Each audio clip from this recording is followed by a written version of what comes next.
L'indépendance. Dans un monde qui nous observe sans cesse et nous juge. Dans un monde où on est connecté sur tout, c'est assez difficile à acquérir, mais c'est surtout difficile de vivre avec. Aujourd'hui, je vais vous raconter mon plus pénible épisode d'indépendance, mais qui, cependant, m'a donné quelque chose que j'aurais jamais cru avoir.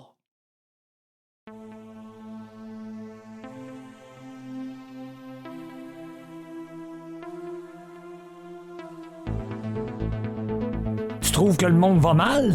Que les règles de la société t'emprisonnent? Tu penses finir en enfer parce que t'as vendu ton âme au diable?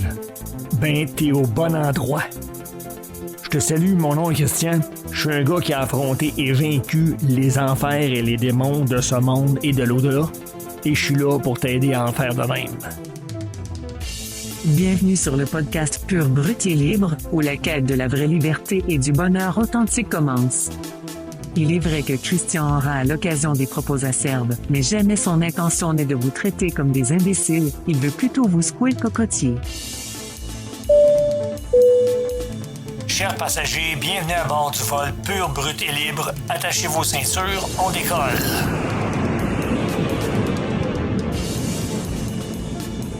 Bonjour à toutes et tous et bienvenue à ce 4e épisode de mon défi J'envoie, pendant lequel il faut que je produise un épisode par jour pendant 31 jours. Aujourd'hui, il faut que je parle d'un autre podcast. Or, je me suis fait des amis à l'Académie de podcast, puis il y a des gens qui ont des discours qui sont très semblables aux miens. Et celui duquel je veux vous parler, c'est Empowercast de Cécile Simonin. Son discours est essentiellement sur la capacité de faire les choses soi-même, de pouvoir exister comme être sans permission de personne. Et c'est là-dessus que je m'enligne parce que j'ai choisi le sujet d'aujourd'hui en fonction du fait que je vous parle de son podcast qui pense comme moi. Vous trouverez dans le descriptif de l'épisode l'adresse pour aller écouter son podcast. La liberté d'être, c'est directement lié à votre capacité à l'indépendance. Qu'est-ce qui a fait qu'aujourd'hui j'ai une certaine indépendance?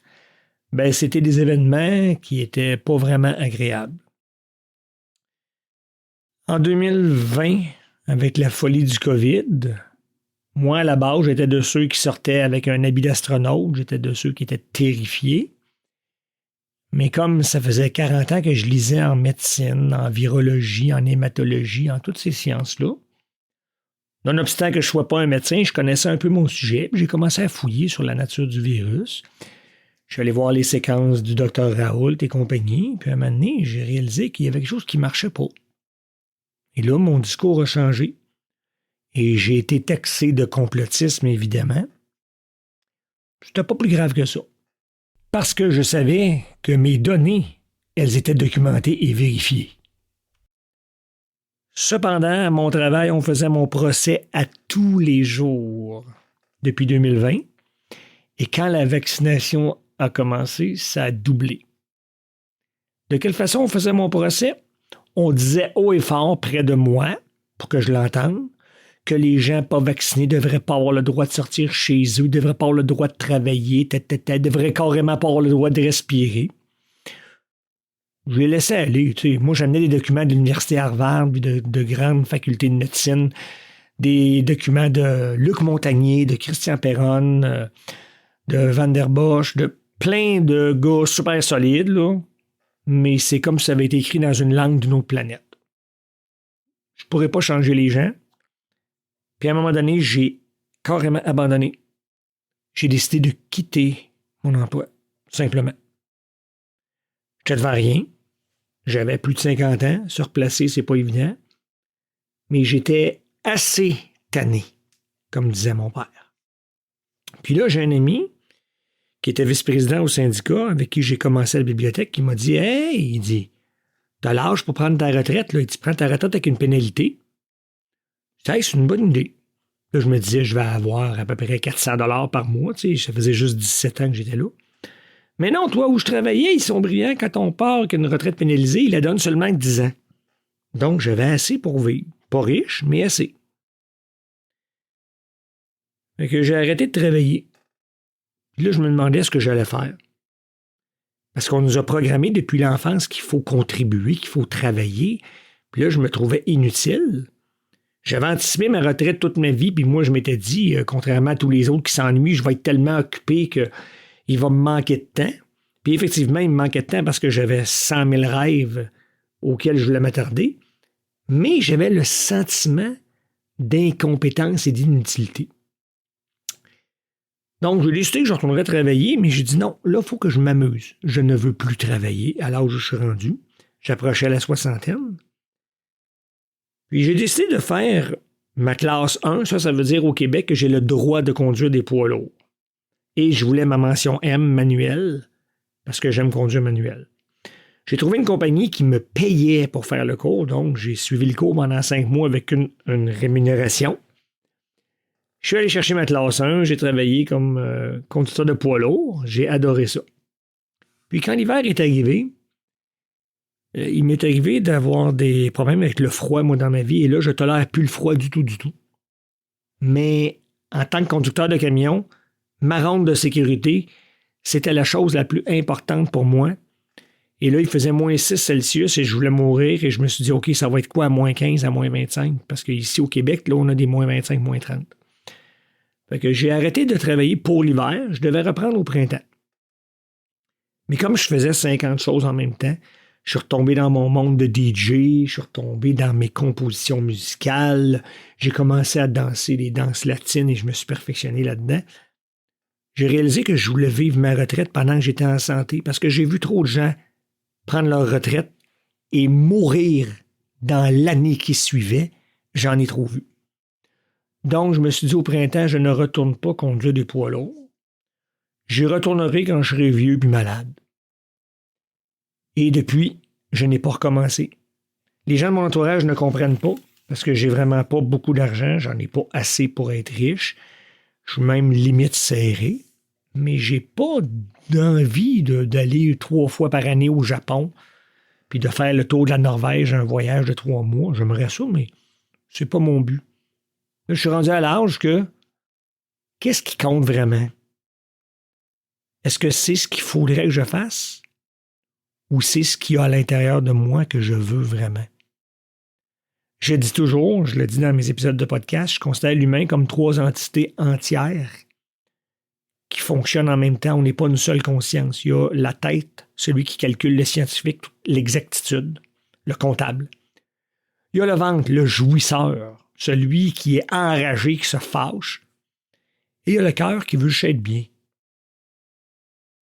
Et moi, quand j'écoute mon cœur, même si je prends des décisions qui semblent imbéciles à ma tête ou à mon ventre, 100% des fois, sur le long terme, j'ai gagné. Des fois, sur le coup, c'était une mauvaise décision, mais jamais sur le long terme, j'ai perdu. Donc, mon cœur, il me disait, Gann, vas-y comme ça vient. Carpe diem. Saisis le jour. Et je regrette pas du tout. Parce que j'avais du temps, je me suis inscrit à une académie de podcast. J'ai aidé des gens parce que je suis un spécialiste du son depuis que j'ai 14 ans. Et depuis que l'informatique est arrivée, c'est tellement rendu plus agréable et facile. Et je me suis spécialisé en vidéo aussi. Donc, de par ma formation personnelle, mais aussi professionnelle, je suis technicien en télécom et ordinateur en électrotechnique. J'ai une spécialité à l'université en informatique et en mathématiques. Je m'amuse. Mais c'est du travail. J'aide des gens. Je suis utile. J'ai pallié à ce problème-là qui amenuisait mon désir d'indépendance. Et je me suis trouvé là-dedans. Je suis content. Évidemment, vous n'avez pas tous le loisir de laisser tomber votre emploi, non. Mais, nonobstant que vous gardez votre emploi, commencez donc à faire des choses qui vous animent, des choses qui vous drivent, qui vous motivent, qui sont vraiment vous, qui ne sont pas ce qu'on vous a prescrit, mais qui sont vous.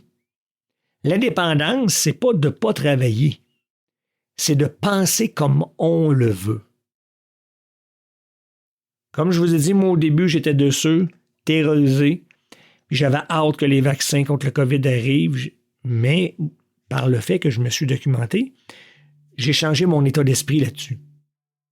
Mais cependant, ça a eu des conséquences. Mais j'ai vécu avec les conséquences. Donc, quand vous voulez être libre, il y a un passage qui va être inéluctable par lequel vous allez devoir passer. C'est celui de la confrontation de ceux qui regardent. Êtes-vous prêt pour ça?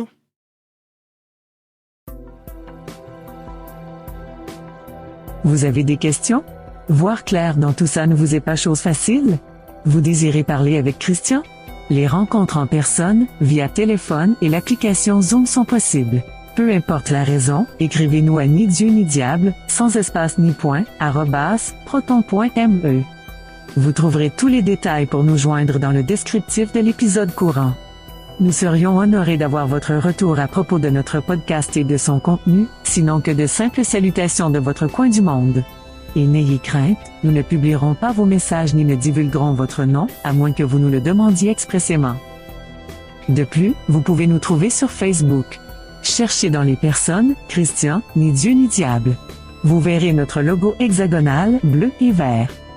Vous pouvez aussi vous inscrire à l'infolettre appelée newsletter pour être avisé des publications d'épisodes ou recevoir d'autres communications.